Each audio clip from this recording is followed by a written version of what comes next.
wish everyone a Happy New Year. Happy New Year. This is going to be my first class of the new year. Here, and I'm going to start this off with the same class I did when I started working here. So, my first two classes are going to be about food safety. This here is part 1, food safety, hygiene, and attire. Now these facts are going to be important since if you guys decide to have a career in food service, like a fast food fry cook, sous chef, or well, anything involving cooking. Cooking is a great skill to have when you live by yourself, or when you're raising a family, or working in food service. But there's one thing. For one thing you need to learn before you do so is food safety. Let's start with part 1, hygiene and attire.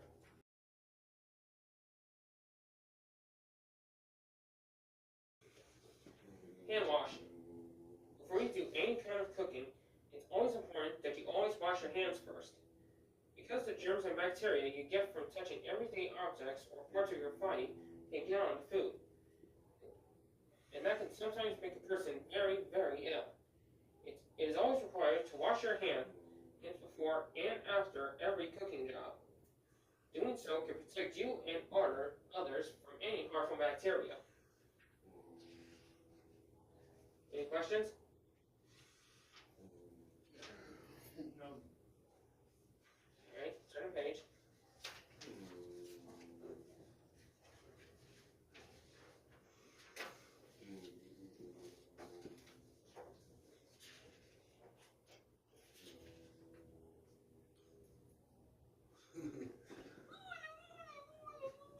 Washing your hands is important, but it's also a good idea to learn how to do it properly.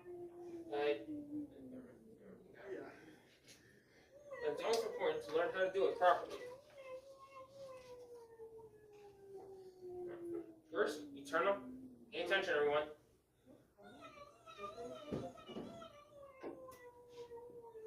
Alright. First, you turn on the faucet and make sure the water's warm. Just like baby bear's porridge, you have to make sure it's just right. Second, you wipe your hands under the water, like so. Third, you apply a small amount of soap onto your palm. Fourth, you lather the soap around your whole hand for 10 seconds. In doing so, you can count to 10 or sing the birthday song, both of which take 10 seconds. 5, make sure you get every nook and cranny of your hands. It's always good to be thorough. 6, rinse your hands with soap from your hands.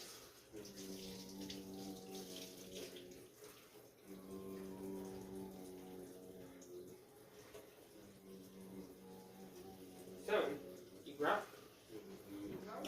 a paper towel and use it to turn off the faucet. 8, you dry your hands with said paper towel.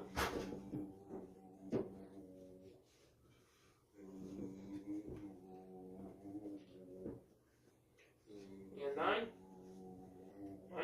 you throw the paper towel away afterwards.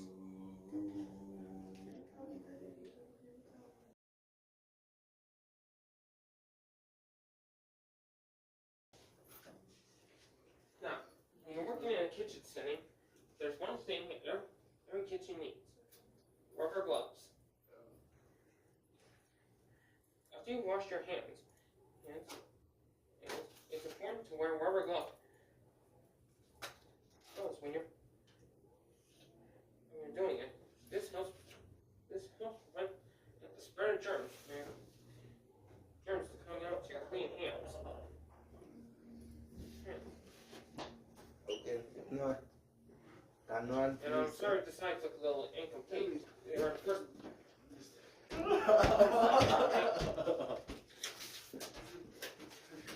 Well, please be seated. Noah, please be seated.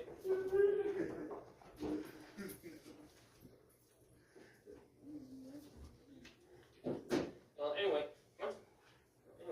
gloves are single use only and are used for one cooking job at a time.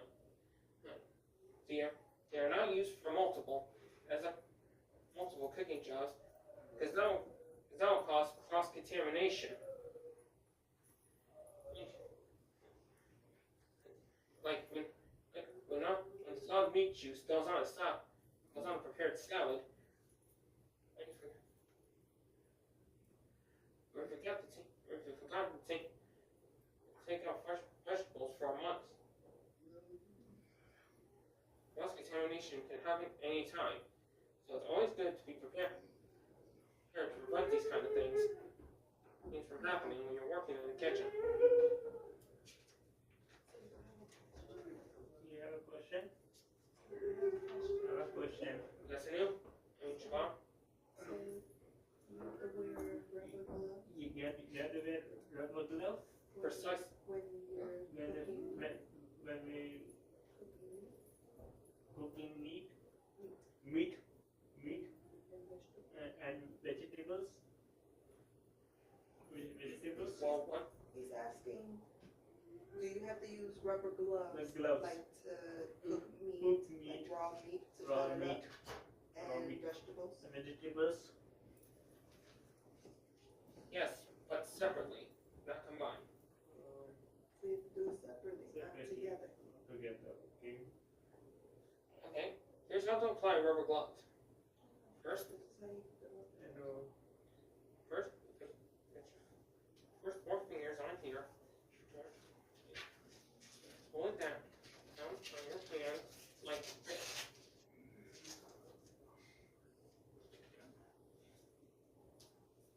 Yeah, I'm used to large gloves.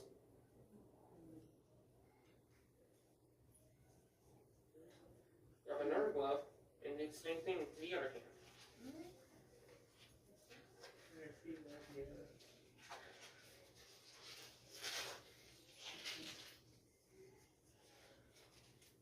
Like so. Now removing the rubber gloves, you take your thumb and index finger, place it down the bottom rim, and remove like so. Same thing with the other hand. Thumb, index finger, go from bottom. And wash your hands, prepare, and wash your hands, put on a new glove for the next job.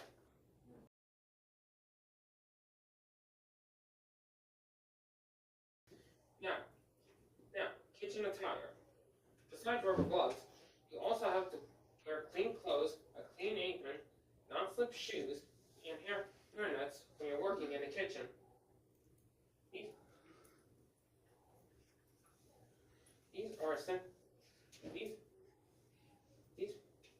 These articles. This attire is crucial in working in a kitchen. One, clean clothes. When you're working in a kitchen, you always have to wear clean clothes. Because you can wear old clothes and working in a kitchen, the bacteria from them can get onto the food you're preparing. So like this. Yesterday you're eating chili, and you got some chili sauce all over your shirt. The next day you wear the same shirt you didn't wash into the place into the kitchen you're working at. That stain from the chili sauce on your shirt. You can easily get onto the stuff. Can affect the salad you're making or the sandwich you're preparing. Because it has bacteria on there, right? Could have said it better myself.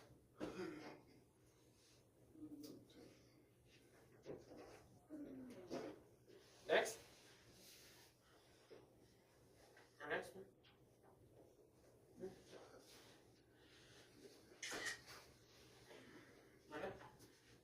Our next piece of attire is the apron. What color you want? You want blue? You want blue? Blue, yeah. Yellow? Or blue?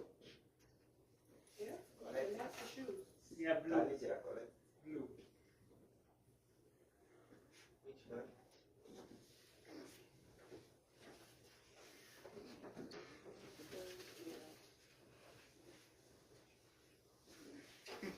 And you put it on, right? In a kitchen setting, you always have to wear an apron before you work. This prevents any food particles that come on your clean outfit. Here's how to put on an apron. First, you put your head through the hole like so. Then you grab.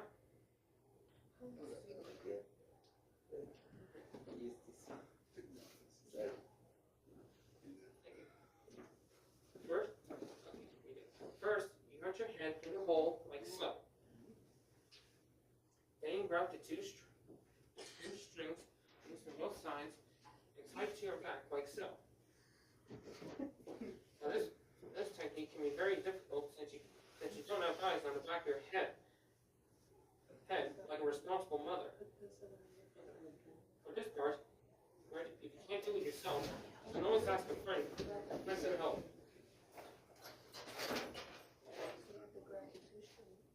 Alright, next one. Alright, the next piece is the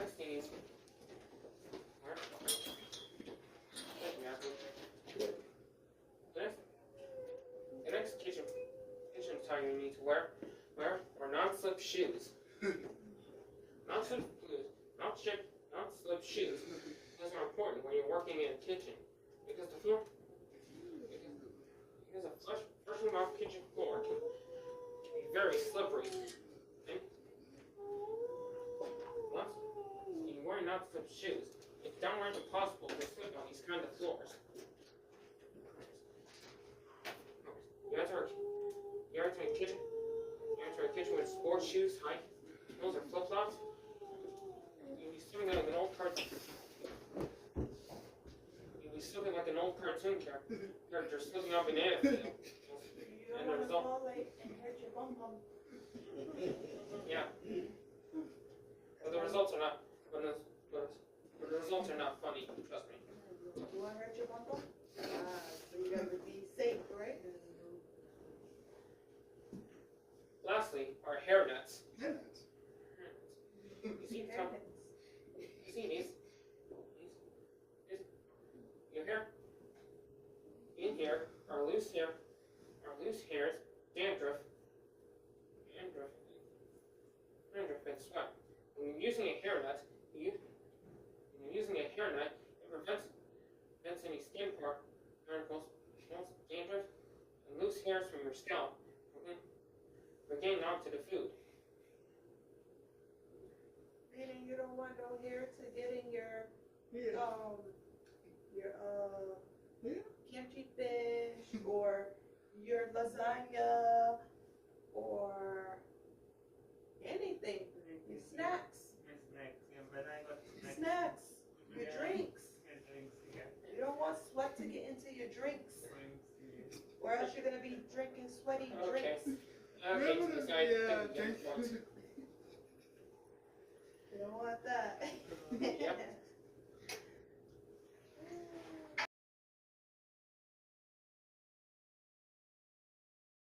This one is what not to wear in the kitchen.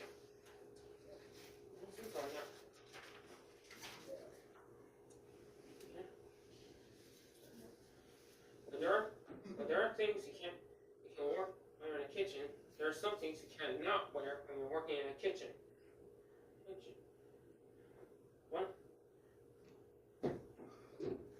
One of them is jewelry.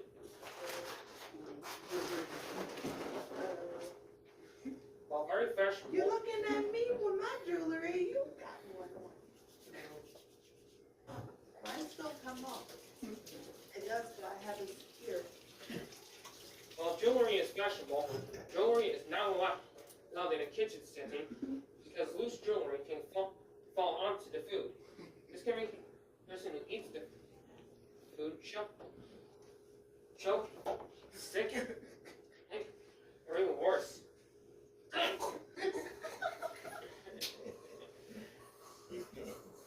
We get a point.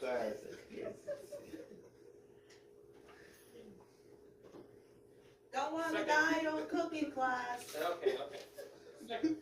Second are watches.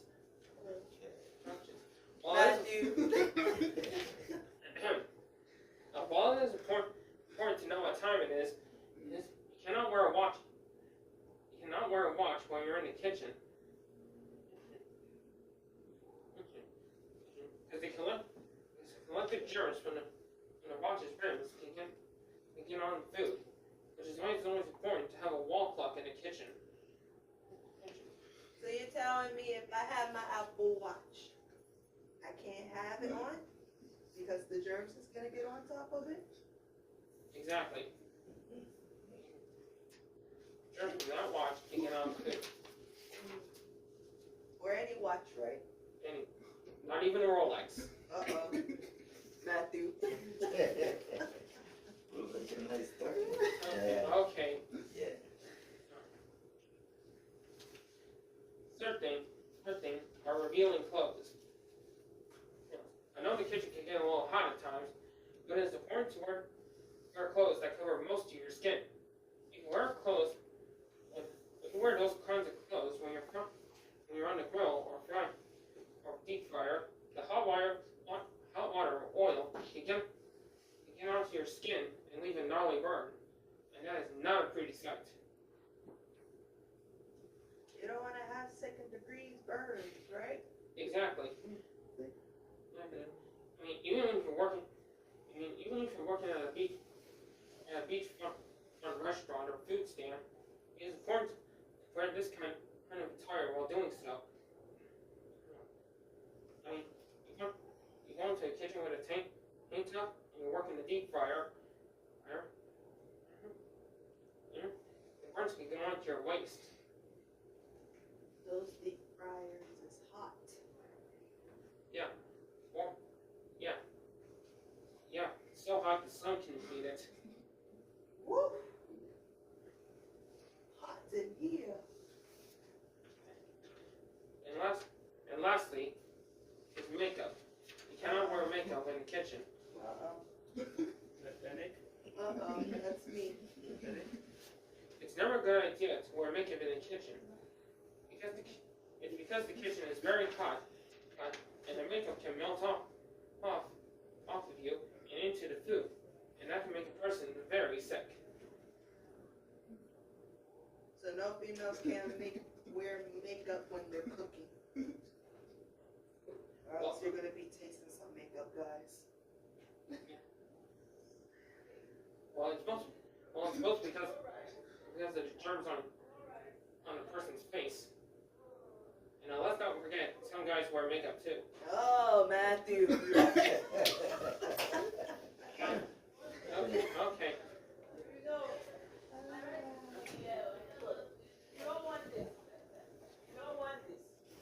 Matthew, I thought I saw some powder on your cheek. Okay, Matthew, time is over. So yeah. Makeup. So yeah, this is the first part of food. Hygiene and attire.